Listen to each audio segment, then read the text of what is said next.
Gente, a partir de hoje, as empresas do regime regular precisam preencher nas notas fiscais eletrônicas os campos do Imposto sobre Bens e Serviços e da Contribuição sobre Bens e Serviços. É uma medida que já faz parte da implementação da reforma tributária e prevê nesta fase de teste uma alíquota de 1%. Elis Barreto, Simples Nacional também está incluído nessa lista ou não? Boa tarde.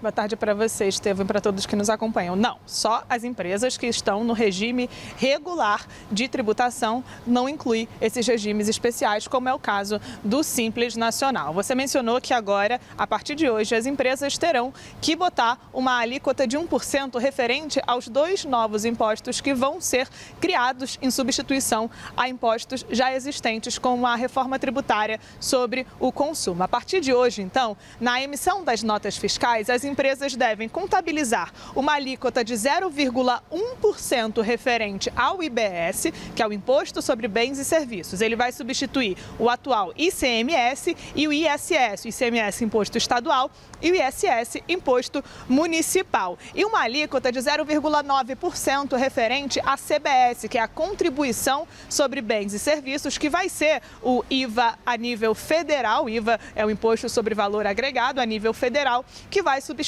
os atuais PIS, COFINS e IPI. Essa etapa, então, marca mais uma fase de andamento de implementação da reforma tributária sobre o consumo que começou lá em janeiro desse ano. A partir de hoje, então, o sistema de autorização de emissão de notas fiscais vai operar com regras de validação, Estevam, ou seja, se na hora de emitir esse documento fiscal essas informações não estiverem contidas, essa nota não vai conseguir ser emitida, vai ter uma rejeição automática nesses sistemas. A gente lembra que isso, de novo, é uma fase de teste, de implementação, essa fase de transição, e a partir só de 2027, que a CBS, que vai ser o imposto federal, vai ter plena cobrança, uma validação já definitiva, enquanto ao IBS, que vai substituir o ICMS e o ISS, vai ser uma implementação gradual até o ano de 2033. Essa etapa de hoje, então, encerra o período de flexibilização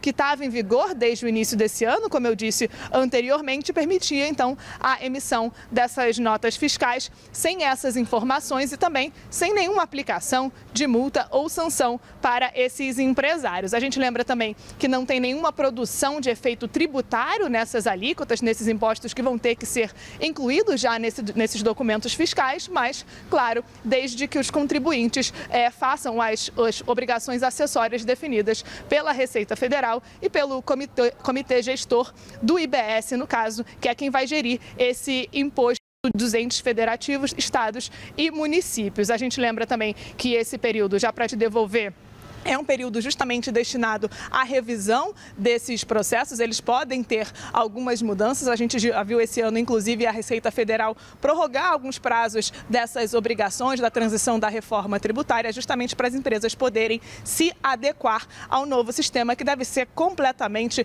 implementado, esse sistema tributário, até 2033. Estevam. Muito obrigado, Elis, pelas informações. Ótima tarde para você. E quem repercute esse assunto com a gente agora é Fernando Bittencourt, que é sócio da LFB Advogados e também membro da Resenha Company. Fernando, uma boa tarde a você. Boa tarde, Estevam. Boa tarde a todos. É um prazer estar aqui com vocês hoje. Fernando, vamos lá. Qual é a velocidade que os empresários precisam se adaptar para essa nova modalidade? A Elisa acabou de nos contar mais sobre essas taxas. Como que vai ser a partir de agora? Vamos lá. A gente entrou em janeiro de 2026 no período de teste da reforma tributária. Então, em princípio, desde janeiro, as empresas já poderiam começar a destacar o IBS e CBS nos documentos fiscais. Por conta de atraso na regulamentação, a gente acabou vindo para esse prazo de hoje, que a Elis bem trouxe. Então, a partir de hoje, a gente tem uma obrigatoriedade de fato de destaque do IBS e da CBS. Na sexta-feira passada, foi publicado um cronograma, de modo que essa obrigação de destaque de IBS e CBS ela vai ser diferente a depender do setor. Então, a gente tem, a partir de hoje, a obrigação de destaque para o setor de comércio, por exemplo, só que para outros setores, como setores de serviço, a gente vai ter essa obrigação a partir de outubro ou até mesmo dezembro desse ano.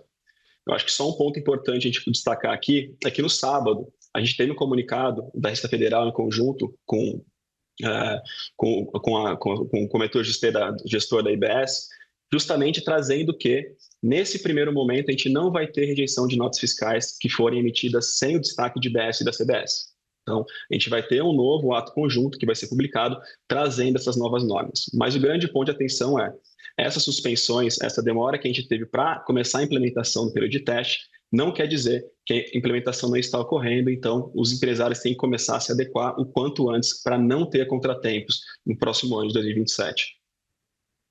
Bom, e aí, essa nova alíquota que vai ficar entre 1%, dividida entre o CBS e o IBS, ela vai ser uma alíquota adicional, vai ter uma compensação em alguns outros tributos? Vamos lá. Este ano, como é um ano de teste, a ideia é que a gente não tenha aumento de carga tributária, ou seja, alteração de carga tributária. Então, esse 1%, quando ele tiver que ser pago, ele vai ser depois abatido do PIS da COFINS. O grande ponto é que, em 2026, as empresas que cumprirem com as obrigações acessórias de destaque de IBS e CBS, elas não vão ter que recolher esses tributos. Elas têm apenas que destacar nos documentos fiscais. Entendi.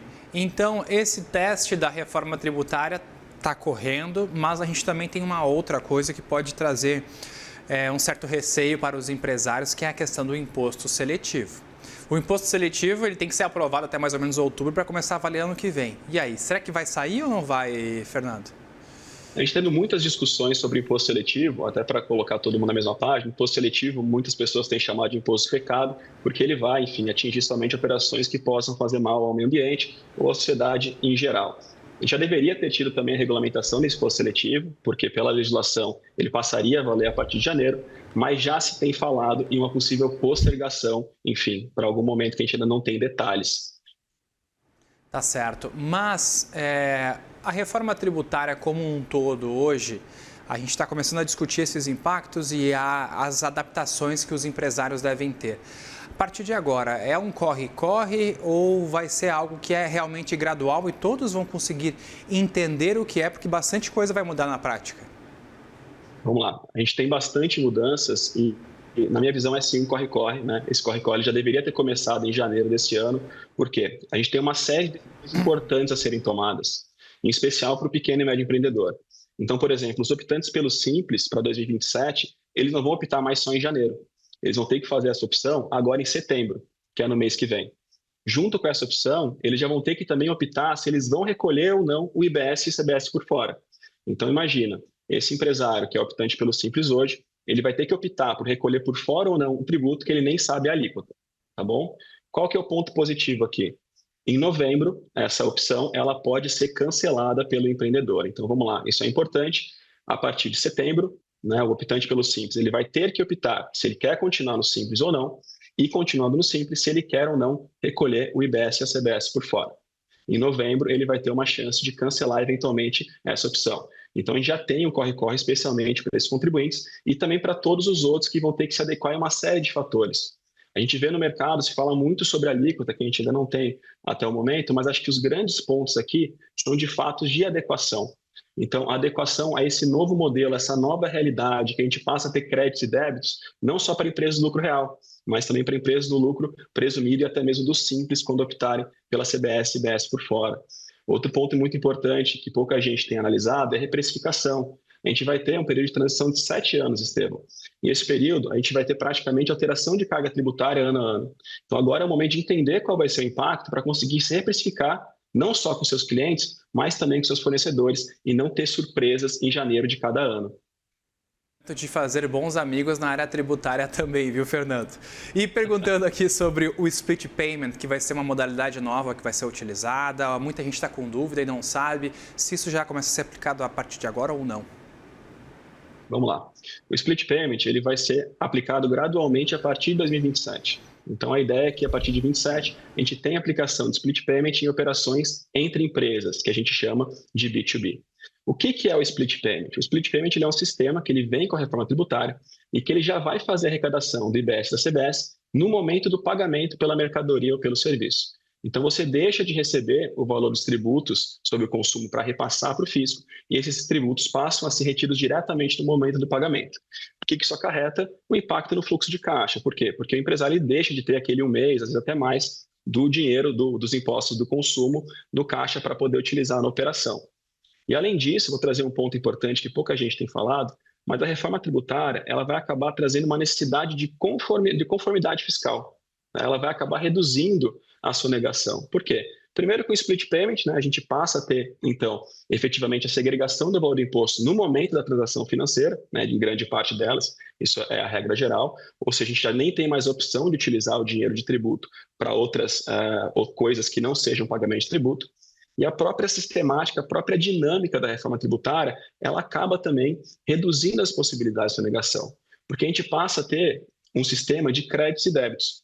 A única forma que você tem de reduzir essa carga tributária é olhando com cuidado para suas despesas que vão te gerar crédito. Então, o próprio mercado, o seu próprio cliente, ele vai olhar se você está efetivamente cumprindo as obrigações acessórias, as obrigações tributárias e recolhendo o seu tributo. Por quê? Porque esse tributo recolhido na etapa anterior é importantíssimo para ele, para reduzir o tributo que ele vai ter que pagar no momento da operação própria. Fernando, e para a gente poder finalizar nossa conversa aqui, deixa eu te perguntar uma coisa também, que a gente sabe que temos eleições esse ano, a reforma tributária é um tema sensível, com toda certeza, para muitos candidatos. Existem, por mais que ela já tenha sido aprovada, existem alguns anexos, informações acessórias da reforma que podem vir a serem modificadas a partir da eleição de novos governantes políticos? Existem alguns patamares que são mais frágeis assim? Vamos lá, Estevão. Eu acho que um cancelamento, entre aspas, aqui da reforma tributária como um todo é muito difícil, porque a gente precisou de uma emenda constitucional. A gente teria que ter uma nova emenda constitucional que exige um esforço político muito grande. A gente pode ter alguns ajustes finos, e com certeza a gente pode, porque são alterações que não exigem tanta força política e tanto esforço político. Então, por exemplo, se a gente for pensar, esse ano já é uma demonstração, já deveria ter começado ali em janeiro de 26, com a obrigatoriedade de destaque de IBS-CBS. A gente está aqui em 3 de agosto falando sobre obrigatoriedade, ainda assim sem penalidades e sem rejeição de nota fiscal. Ou seja, a gente está tendo um momento ainda de flexibilização, mesmo chegando ao final do ano. E isso acaba tendo uma fundamentação, que é uma fundamentação muito válida, que é a seguinte: a gente está tendo atraso nas regulamentações. E esses atrasos podem ser uma fundamentação para a gente acabar prorrogando um pouco mais as datas de início previstas em lei, tal qual tem ocorrido nesse ano. Fernando Bittencourt, sócio da LFB Advogados, membro da Rezeia Company. Muito obrigado pela participação por aqui. Ótima tarde para você. Muito agradeço. Contem comigo.